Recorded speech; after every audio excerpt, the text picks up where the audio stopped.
Santai menikah dumugi ayat 78.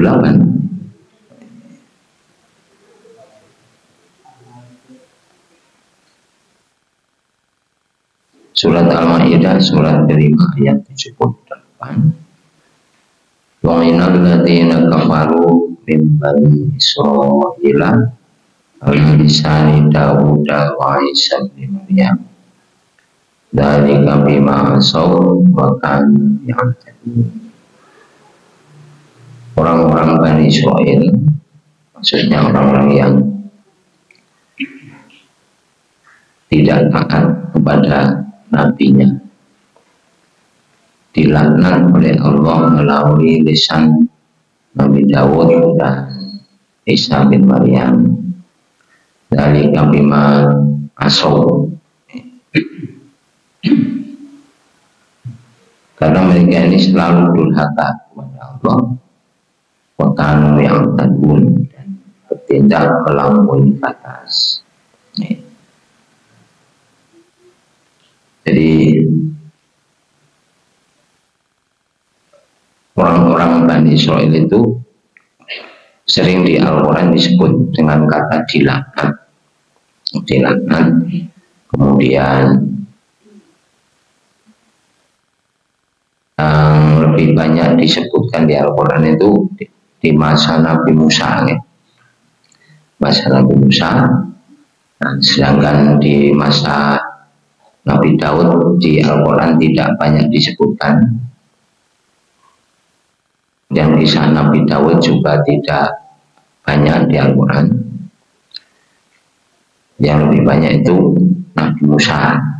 Jadi itu awal-awal mereka atau kaum Bani Israil itu dikisahkan di Al-Quran itu terutama di masa Nabi Musa.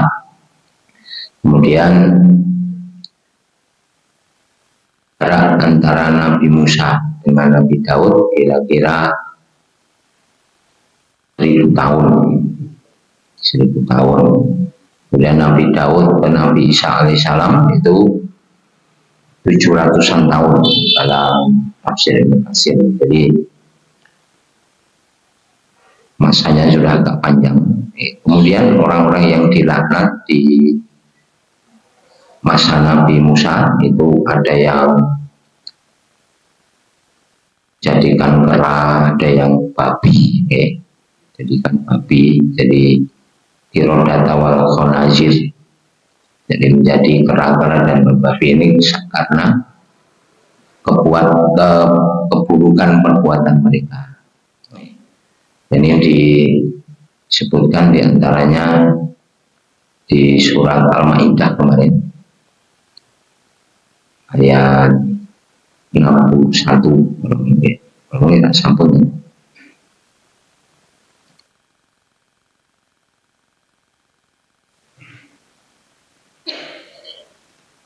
Ayat 60 nanti. Qul hal unabbiukum bisyarrin min dzalika masubatan indallah man la'anahullahu wa ghadiba alaihi wa ja'ala minhumul qiradata wal khanazira wa abadat tawud ulaika syarrum makana wa adallu an sawa'is sabil. Katakanlah Muhammad, hal unabbiukum, akankah kami beritahukan kepadamu burukan yang balasannya di sisi Allah itu lebih buruk lagi atau sangat buruk, yaitu mal'anahullah, orang yang dilaknat oleh Allah, wa ghadiba alaihi, dan dimurkai oleh Allah, wa ja'ala minhumul qiradata wal khanazira, dan Allah menjadikan di antara mereka sebagai kera-kera dan babi-babi, wa'abadat tawud, dan orang yang menyembah tawud. Ulaika syarrum makana adallu an sawa'is sabil. Mereka itu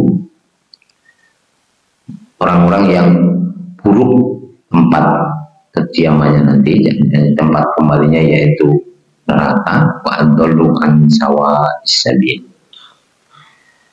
dan mereka itu paling sesat dari jalan yang lurus. Kemudian untuk Nabi Daud ini tidak banyak disebutkan di Al-Quran. Samping itu pula dilaknatnya seperti apa ini juga tidak banyak disebut. Hanya di kisah Nabi Daud itu disebutkan di surat Shad itu tentang dua orang yang berselisih, surat 38. Kita sedikit ngambil kisahnya. Ayat 21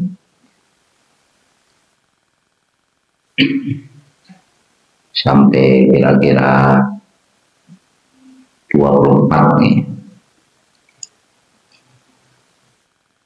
Wahal ataka naba'ul qasmi tasawwarul nikah. Sudahkah datang kepadamu kabar tentang orang yang berselisih tasawwarul nikah, ketika mereka memanjat dinding, memanjat pagar itu bisa mihrab. Kita nggak ngartikan mihrab itu pengimaman gitu. Tapi ini kalau ini kayak loteng gitu. Loteng. Jadi Nabi Daud ini tidur di dalam ruangan yang tinggi. Nah, kemudian mereka memanjat ke sana dan masuk ke ruangan Nabi Daud. Ittaqalu ala Dawud wa Yamin. Ketika mereka masuk menemui Daud dan mereka membuat Daud itu terkejut. Kemudian mereka mengatakan la takhaf, janganlah kamu takut, khosmani baghatun ala batin.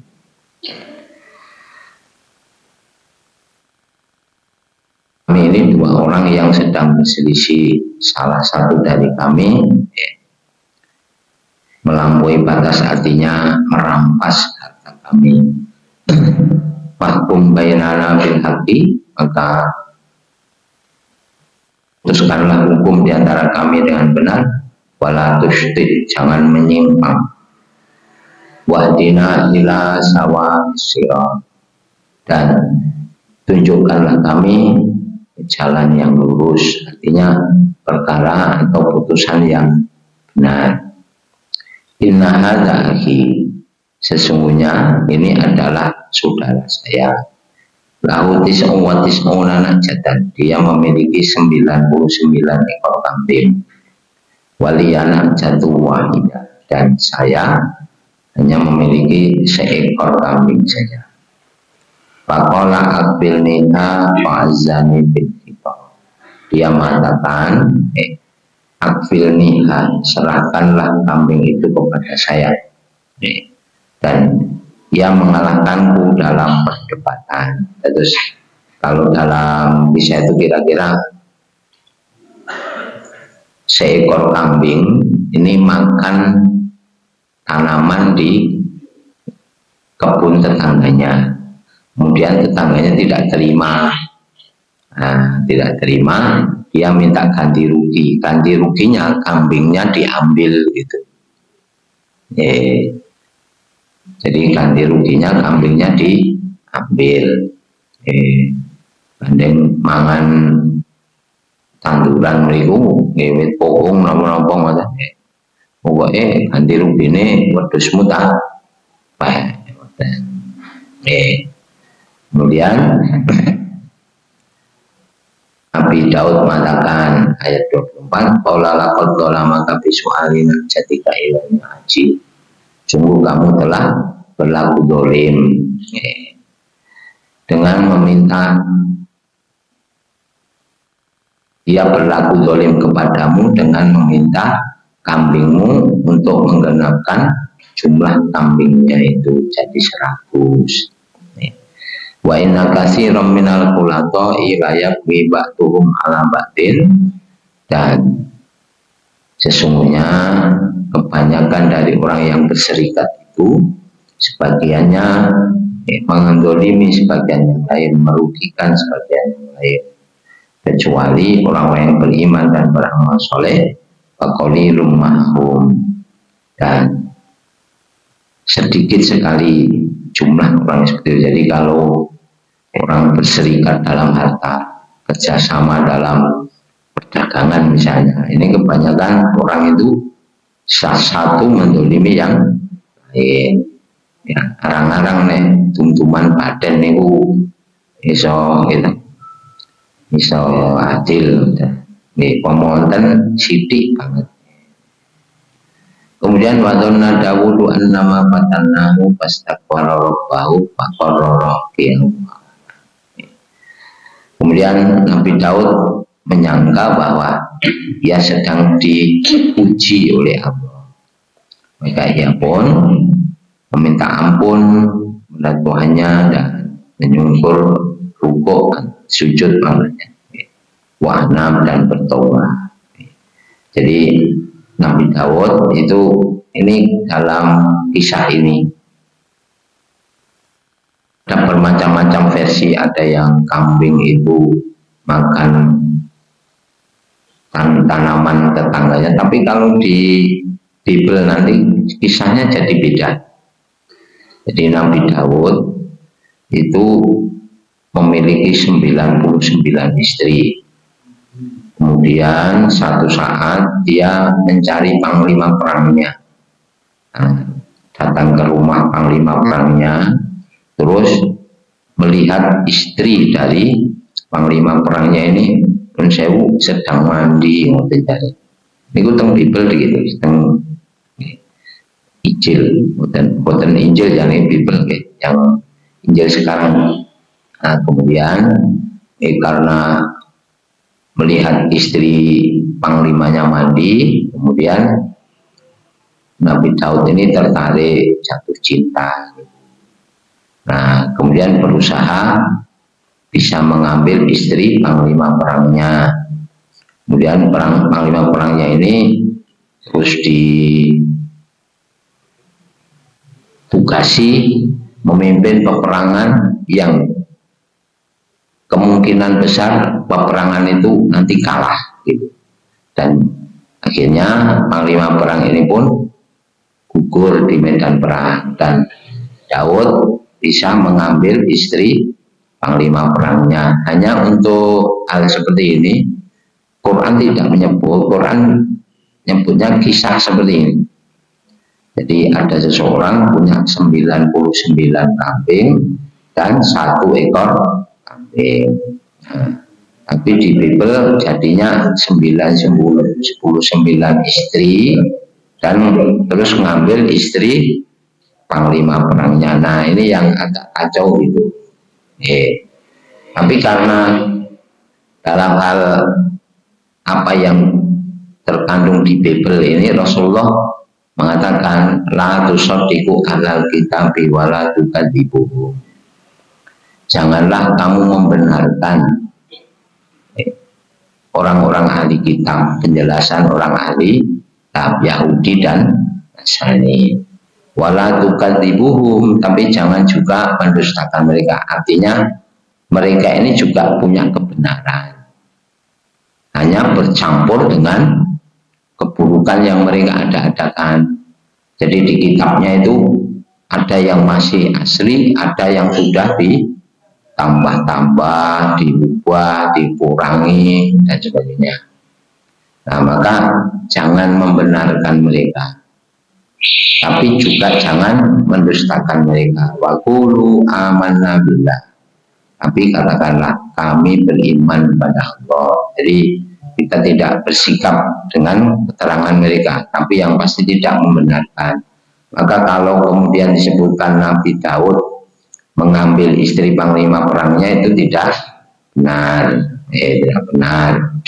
Musuh Nabi, bahkan diceritakan itu Nabi Daud itu berzina dengan istri panglima perangnya, kan bukan mungkin Rasul kok berzina. Nah, jadi itu. Nah, jadi keburukan orang-orang ahli kitab itu kira-kira seperti itu. Ajaran-ajaran nabinya justru diselewengkan. Kemudian cerita tentang tuduhan mereka terhadap Nabi Daud berzina itu sudah keterlaluan, Nah, kira-kira seperti itu keburukan mereka. Maka pantas beliau sebutkan lu'inal ladzi, jadi telah dilaknat Bani Israel dari lisan Nabi Daud dan Nabi Isa alaihis. Kemudian kisah Nabi Isa ini juga disebutkan di surat Al-Maidah itu, Mungkin dibalik ini mereka. Surat Al-Maidah dari ayat 112 sampai 115. Ini jadi kita cerita kurang ajar ini kaya ngopo ngoten nggih. Jadi kepada para nabinya aja berani menuduh yang buruk, akan meminta perkara-perkara yang buruk. Surat 5 ayat 112 nanti sampai 115 ya. Idqalal hawariyuna, jadi para pengikut setia Nabi Isa itu disebut kaum hawariyun atau hawariyin. Idqalal hawariyuna ya Isa bin Maryam hal yastati'u rabbuka ayyunazzila alaina ma'idatan minas sama. Ingatlah ketika orang-orang Hawari mengatakan, wahai Isa bin Maryam, mampukah Tuhanmu menurunkan bagi kami hidangan dari langit? Terus mereka ini berusaha untuk menolak atau mengingkari dakwah Nabi Isa, bangkang.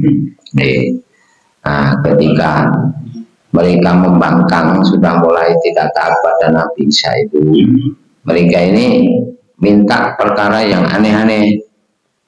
Apakah Tuhanmu mampu menurunkan hidangan langsung dari langit? Dan kira kurang ajar. Mosok mengarep jaluk pangan gitu. Langsung medun sekolah langit. Bila Nabi Isa mengatakan qalat taqullah in kuntum mu'minin. Takwalah kalian kepada Allah bila memang kalian orang-orang yang beriman. Terus maksudnya pun ojo kurang ajar. Wong ngarep pengen pangan kok njaluk saka langit. Ngoten lah jenenge kurang ajar niku. Jadi langsung dari Allah gitu. Kemudian mereka beralasan, qalu nuridu an na'kula minna wa tatma'inna qulubuna. Kami hanya ingin makan dari makanan itu dan supaya hati kami menjadi tenang. Wa na'lama angkot sodatan, dan kami ingin atau kami bertambah yakin dengan membenarkanmu, artinya membenarkan kerasulanmu. Wa nakuna 'alaiha minasyahidin, dan kami menjadi saksi akan kebenaran itu. Kemudian Isa bin Maryam pun tidak bisa menjawab lebih dari itu. Kemudian beliau berdoa, qala Isa bin Maryam Allahumma rabbana anzil 'alaina ma'idatan minas sama. Wahai Allah Tuhan kami, turunkanlah bagi kami hidangan dari langit. Takunu lana idan li awwalina wa akhirina. Yang hari turunnya hidangan itu kami jadikan aidan, hari raya. Hari raya. Li awwalina wa akhirina. Bagi orang-orang dari generasi awal maupun generasi akhir. Wa ayatam minka, dan sebagai tanda kuasamu. Wa zukna wa anta khairul raziqin, dan berilah kami rezeki dan kaulah sebaik-baik pemberi rezeki. Kemudian Allah menjawab, qalau inni munazzilu alaikum, sesungguhnya aku akan menurunkan hidangan itu bagi kalian.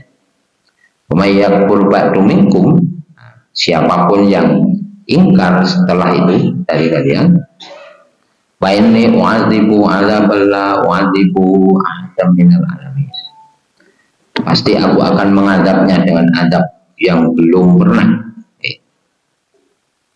adab itu diberikan kepada seorang pun dari penduduk alam ini. Jadi ini kekurangan ajaran mereka. Ini pengikut Nabi Isa. Kemudian orang-orang Yahudi sendiri ini sangat memusuhi Nabi Isa, bahkan mereka bermaksud membunuh. Meskipun Allah pun menyelamatkan Nabi Isa. Ini kisah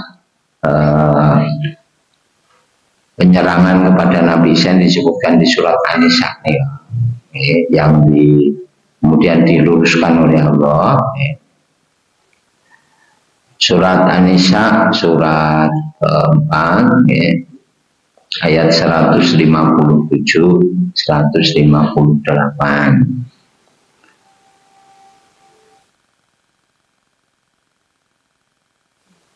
157 158. Wa qaulihim inna qatalnal masiha Isa ibn Maryam rasulullah, dan perkataan mereka, artinya perkataan bohong mereka.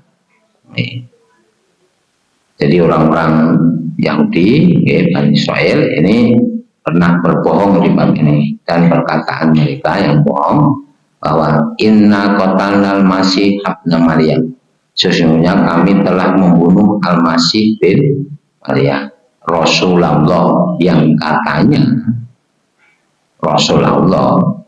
Jadi kalau dalam tafsir itu Rasulullah di sini sebagai bentuk ejekan. Cari Isa bin Maryam yang cari Rasulullah. Ini kok gampang dipantai nih, kira-kira ngoten iki. Rasulullah mahir dipantai nih. Wa ma qataluhu wa ma salabuhu, padahal sebetulnya mereka tidak membunuhnya dan tidak pula menyalibnya. Walakin syubbihalahu, tetapi yang dibunuh adalah orang yang diserupakan dengannya. Wa innal ladzina ikhtalafu fihi lafi syakkin min, dan orang-orang yang berselisih pendapat di bab itu selalu ada dalam keraguan.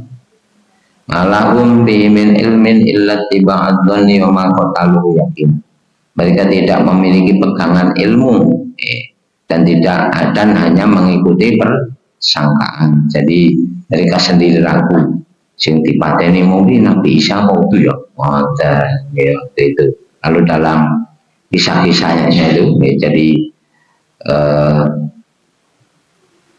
Nabi Isa itu kan sahabat-sahabatnya jumlahnya sama dengan Nabi itu, 12 kan kita, 12. Jadi ber-13 sama Nabi Isa. Tapi anehnya ketika ditangkap itu kenapa hanya 12 orang, yang satu kemana gitu. Artinya Nabi Isa tidak kelihatan. Jadi dari situ mereka sendiri ragu, yang kita bunuh tadi Nabi Isa atau bukan gitu. Nah, sebetulnya orang ini yang istilahnya membocorkan, memberitahukan tempat persembunyian Nabi Isa, tapi dihukum oleh Allah justru orang-orang menangkap dia karena tidak menemukan Nabi Isa, kira-kira ada. Kemudian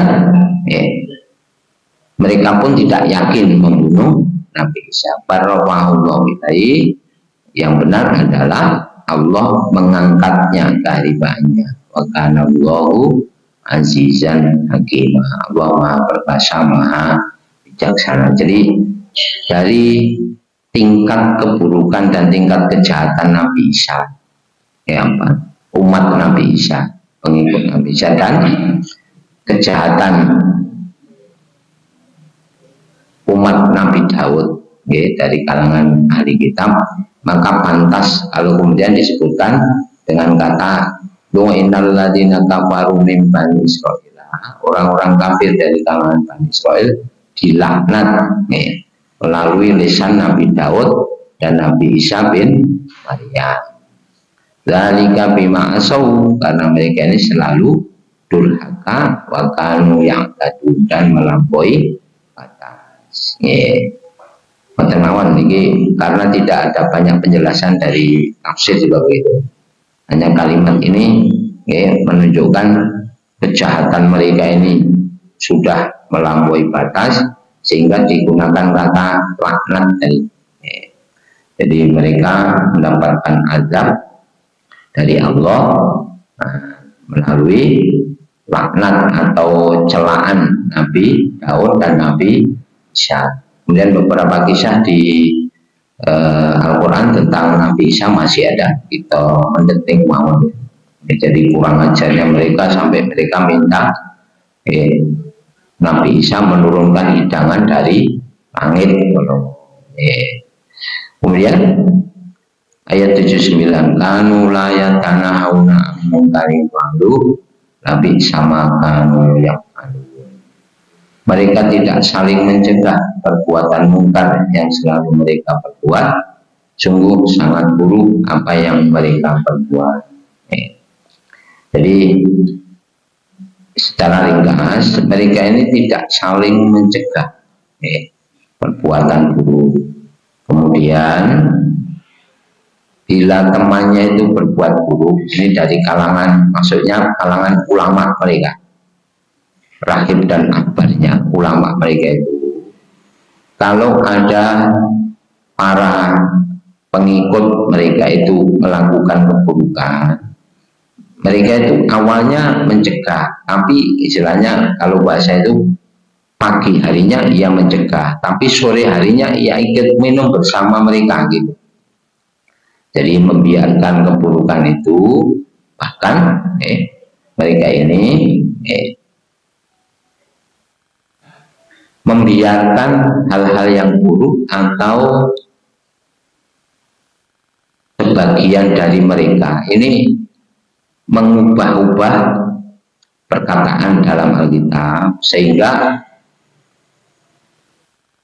orang yang dibimbing itu mestinya baik jadi buruk sama dengan yang bimbing, karena mereka ini banyak mengubah-ubah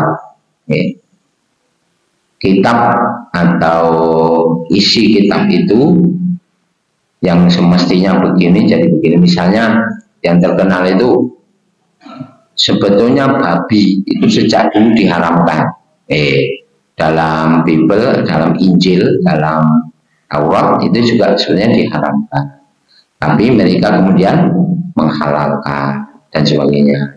Kemudian menutup aurat itu sebetulnya juga perintah semua nabi itu menutup aurat, tapi mereka kan jadi membuka aurat ya. Jadi apa yang diperintahkan oleh Islam mereka pasti menyelisihi, yang dilarang oleh Islam mereka pasti perintah malah ngoten. Islam mengharamkan babi, bangkai, darah, mereka menghalalkan anjing. Islam perintahkan menutup aurat, mereka malah membuka aurat. Nah, jadi selalu begitu. Nah, ketika mereka melakukan itu tidak saling mengingatkan, jadi tidak mencegah itu, maka kalimat-kalimat yang sering digunakan laknat. Kemudian arokasi minhum yatawallawna alladziina kafaru, dan kamu akan mendapati mereka tolong menolong dengan orang-orang kafir. Nah, ini terutama orang Yahudi di Madinah di masa Rasulullah. Jadi di antara mereka sendiri orang-orang Yahudi yang tinggal di Madinah, Rasulullah mendapati mereka ini tolong menolong dengan orang-orang kafir. Salah satunya ketika mereka menyerang Rasulullah di perang Ahzab. Perang Ahzab itu sekutu. Jadi orang-orang Yahudi bersekutu dengan orang-orang musyrik di Mekah, orang-orang Nasrani dari Yaman, dan juga orang-orang munafik di Madinah. Kemudian mereka ini semua menyerang Rasulullah. Maka kemudian oleh Salman Al-Farisi diusulkan untuk membuat parit, membuat kondak yang nutup pintu gerbang Madinah. Jadi Madinah tidak bisa dimasuki. Madinah itu kan dari belakangnya ada Bukit Uhud kan ya, ada Bukit Uhud. Nah, kondaknya itu kira-kira dari pinggir Bukit Uhud sebelah sini sampai sana. Jadi gini. Nah, belakangnya Bukit Uhud, orang tidak mungkin nyerang dari sana gitu. Nah, maka kemungkinan dari depan itu. Nah, di situ dibuat kondak parit. Kalau dalam tarikh kira-kira panjang parit itu 3 mil, 2 mil itu Pak, Bu. Hampir 5 km kan ya. Nah, jadi itu. Jadi kemudian parit itu lebarnya 5 meter, dalamnya 3 meter loh. Jembar kan ya. Nah, bila nek Bukit Uhud ini mungkin tesih enten bekas kondaknya, bekas paritnya. Nah, jadi mereka ini bersekutu dengan orang-orang kafir di Mekah. Kemudian Nabi sama qaddamat lahum anfusuhum an sahitallahu alaihim wa fil adabihum khalidun. Alangkah buruk apa yang mereka kerjakan untuk diri mereka sendiri, an sahitallahu alaihim, maka Allah memurkai mereka dan mereka itu kekal di dalam azab. Jadi kejahatan-kejahatan orang-orang Yahudi. Nah, ini dalam hal ini cerita orang Yahudi di masa Rasulullah kali ini. Jadi orang-orang Yahudi di masa Rasulullah itu berulang kali berusaha membunuh Rasulullah. Kemudian berulang kali mengkhianati perjanjian. Maka kemudian mereka diusir dari Madinah itu. Kita ningali teng surat Al-Hasyr.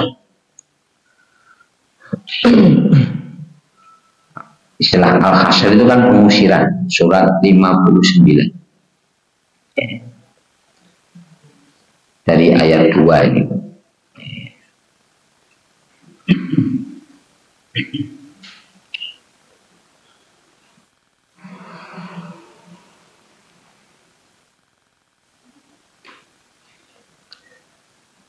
Ayat 2, walladzi akhrajal ladzina kafaru min ahlil kitab min diyarihim di awalil hasyr. Dialah yang mengeluarkan, yang mengusir orang-orang kafir dari kalangan ahli kitab, yaitu orang Yahudi di Madinah, min diyarihim, dari kampung-kampung mereka, negeri-negeri mereka, di awalil hasyr, pada pengusiran yang pertama. Ma dhanantum ayyakhruju wa dhannu annahum maniyatuhum husunuhum minallahi. Kalian tidak menyangka bahwasanya ayyakhruju, mereka akan keluar dengan sendirinya. Artinya mereka ini Allah menanamkan dalam hati mereka rasa takut, kemudian mereka ini karena tidak diperangi oleh Rasulullah, terus mereka sendiri menyingkir dari situ karena merasa kalah jumlah. Nah, ketika mereka melarikan diri, mereka sendiri yang membakar rumah-rumah mereka, membakar kebun-kebun anggur dan kurma mereka. Jadi mereka sendiri hancurkan. Bahasanya kita, nek aku ora nemu wong liya ya aja nemu ngoten aja mangan. Nah, tapi itu justru berakibat buruk bagi mereka.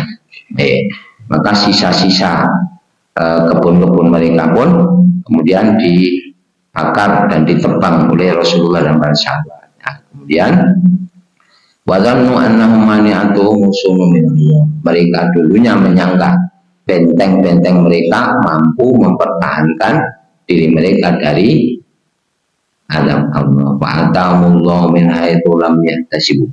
Maka Allah mendatangkan azabnya dari arah yang tidak mereka sangka. Wa qadzafa fi qulubihimur ru'ba. mereka pun Allah memasukkan dalam hati mereka rasa takut. Yukhribuna buyutahum bi'aidim wa aidil mu'minin. Mereka merobohkan rumah-rumah mereka sendiri, dan rumah-rumah mereka dirobohkan oleh tangan-tangan orang mukmin. Jadi rumah mereka robohkan, mereka bakar, sisa-sisanya dirobohkan sekalian oleh orang-orang mukmin supaya mereka tidak kembali lagi ke situ, gitu. Karena memang ini perintah Allah, perintah Allah. Jadi waqatilum mata la takuna fitnatu wa yakuna dinu lillah. Jadi Allah perintah kepada Nabi, perangilah orang-orang kafir agar tidak ada ancaman lagi. Maksudnya di Jazirah Arab tidak boleh ada agama yang besar lebih dari satu. Nah, maka Rasulullah diperintahkan mengkondisikan di Jazirah Arab hanya ada satu agama yang besar, yaitu Islam. Agama yang besar saat itu yang ada Yahudi, maka harus diusir. Kemudian Nasrani di zaman itu diperangi oleh Rasulullah di akhir-akhir masa kerasulan beliau, dipimpin oleh Ali bin Abi Thalib itu. Nah, kemudian banyak pula yang kemudian tokoh-tokohnya tertangkap dan masuk Islam juga, seperti Adi bin Khatim itu jadi perawi hadis. Ini jadi asalnya dari perintah itu karena kejahatan mereka. Kemudian Pak Tabiru ya ulil absor, maka ambillah pelajaran wahai orang-orang yang cerdas. Kemudian melompat ke ayat 4 awal, lompat dzalika bi annahum syaqullaha wa rasul.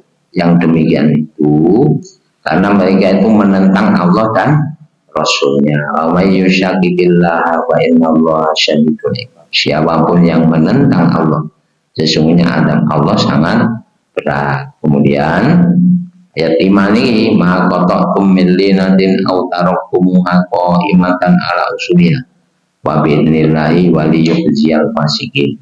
Jadi karena kejahatan mereka, supaya mereka tidak kembali lagi ke Madinah, ke kampung-kampung mereka, kebun-kebun mereka pun diperintahkan oleh Allah untuk menghancurkan, membakar dan menebangi. Jadi apapun yang kamu tebang dari pohon-pohon atau kamu biarkan mereka yang tetap berdiri di akarnya, itu atas izin Allah. Padahal di peperangan itu tidak boleh merusak tanam-tanaman yang siap panen, kan itu tidak boleh.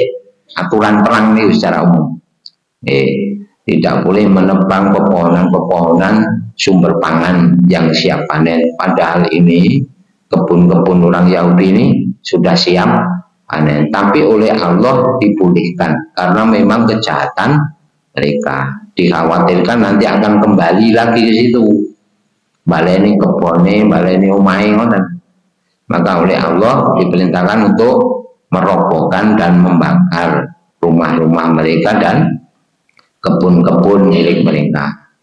Nah, sebab mereka ini selalu berusaha berkhianat pada Rasul, syaqullah wa rasulah, menentang Allah, mengkhianati Allah dan Rasulnya, jahat sekali.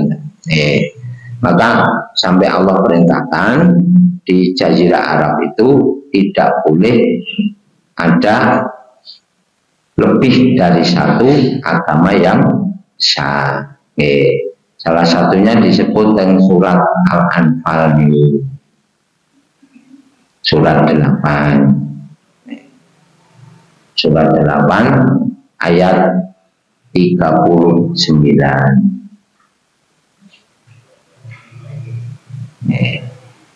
Dan ini juga disebut di Al-Baqarah itu, tapi kita ambil yang berbeda.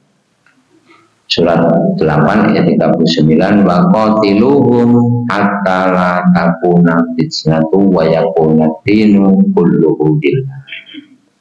Wa in tahu wa innallaha bima ya'malun basir. Dan perangilah mereka hingga tidak ada lagi ancaman Maksudnya ini supaya di Jazirah Arab tidak ada agama yang besar lebih dari satu. Sebab kalau ada sewaktu-waktu bisa tumbuh muncul peperangan. Karena peperangan yang paling lama itu kalau sudah berhubungan dengan akidah, perang akidah. Nah, seperti Palestina memerangi Gaza, ini kan karena akidah. Amerika melu-melu mereka masalah akidah. Bahkan ini diulang di surat Al-Baqarah ayat 193. Ini Al-Baqarahnya lebih dulu sebenarnya.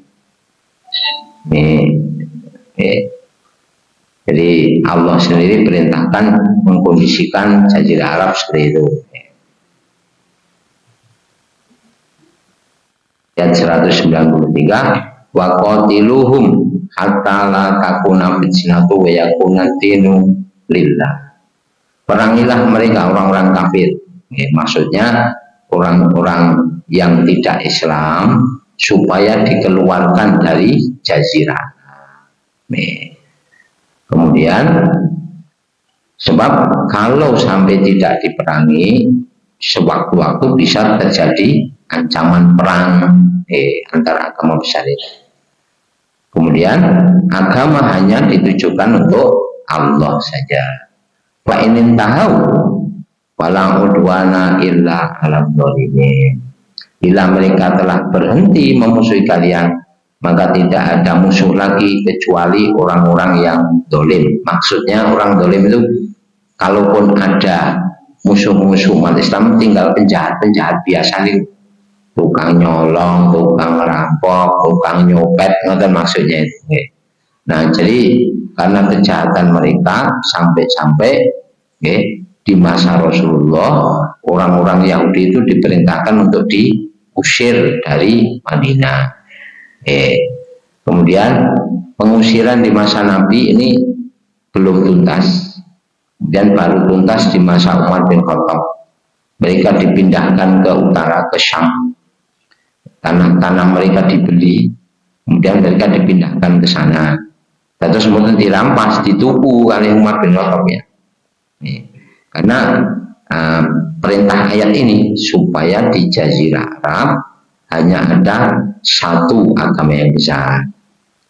Kalau Nasrani berpusat di Yaman, berkumpul di Yaman. Di Madinah tidak ada Yahudi Nasrani, yang ada Yahudi. Nah, orang-orang Nasrani akhirnya mereka diperangi sehingga di Jazirah Arab hanya ada satu agama besar. Maksudnya Jazirah Arab itu di Saudi Arabia dan Yaman nih loh. Yaman Utara, Yaman Selatan, kemudian sebelah utara, sebelah timur itu seperti Kuwait, Qatar, Abu Dhabi, Uni Emirat Arab nih, nah ini semuanya ini kan negara Islam. Nah, jadi Jazirah Arab dikondisikan, diperintahkan oleh Allah kepada Nabi supaya dikondisikan agama besar hanya satu saja, Islam saja. Tidak boleh lebih dari satu, sebab kalau lebih dari satu akan mudah sewaktu-waktu terjadi peperangan. Mungkin nampak tanah suci mereka jadi peperangan lah bahaya. Terus kados Masjidil Aqsa niku umat Islam ajeng ibadah ngerti-ngerti diserang wong Israel kan ngoten. Nah, jadi gambaran kejahatan mereka dikatakan oleh Allah dengan kata dilaknat. Ini baik di masa, utamanya kalau di Quran ini yang lebih banyak di masa Nabi Musa yang disahkan. Di masa Nabi Daud hanya sedikit. Tentang kisah Nabi Isa juga tidak begitu banyak, hanya beberapa saja. Nah, beberapa sudah kita baca tadi. Jadi keburukan sifat-sifat mereka sehingga Allah memurkai mereka, mereka pun dilaknat, bahkan banyak yang dihukum di dunia istilahnya gitu. Nah, contoh-contohnya justru di masa Nabi Musa itu, dan masa-masa berikutnya seperti Nikah ashabus sabt nih, orang yang melanggar ketentuan hari Sabtu nih. Kemudian dilaknat oleh Allah, mereka menjadi kera-kera dan babi-babi. Kuno kirodatan kosiin, mungkin sakit dipirsani kisahnya ini dipirsani mawon gitu. Wow, teng surat Al-An'am. Surat 6 ayat 163 sampai 167 nih ya, 166 saja. Nah itu kisah tentang 163 163 sampai kira-kira 166 sampai 167. Nah seperti itu ya, yang kisahnya nanti saya di pesan. Ngantos menikah ya, penyiaran mulut pesan betul. Ini bagaimana apa yang disampaikan? Oh, yeah. Jadi orang yang dulunya tidak mampu sekarang mampu pengen berhaji. Untuk berhaji sekarang masa tunggune rada cendak Pak. 18 tahun gitu. Gitu. Kita 26. Kemarin enten kabari sampai pun saat ini 18 tahun. Tapi setelah oh, ngoten maksudnya karom gitu. Yeah. Untuk yang sudah berhaji bisa lagi tidak mau. Nah, untuk yang sekarang 26 tahun, enten Pak. Haji itu kan bentuk kewajiban. Kewajiban manis tatoa ilai sabila bagi yang mampu. Nah, bagi yang mampu menyediakan bekalnya. Kalau kemampuannya haji reguler, pokoknya daftar mawon. Daftar haji reguler. Daftarnya kan 1 juta kan ya. 25 juta. Masa tunggunya 26 tahun. Pun penting daftar gitu. Nah, terus misalnya begini, belum kesampaian berhaji, dia sudah meninggal, kan? Nah, itu sudah tercatat hajinya, meskipun dia belum ke sana ke Baitullah, tapi secara keadaan dia sudah tercatat berpahala haji. Mangke kesatat bika surat An-Nisa ayat 100 nih ya. Surat 4 ayat 100 nggih. Wa may yuhajir fi sabilillah yajid bil ardi muraghaman katsira wasan.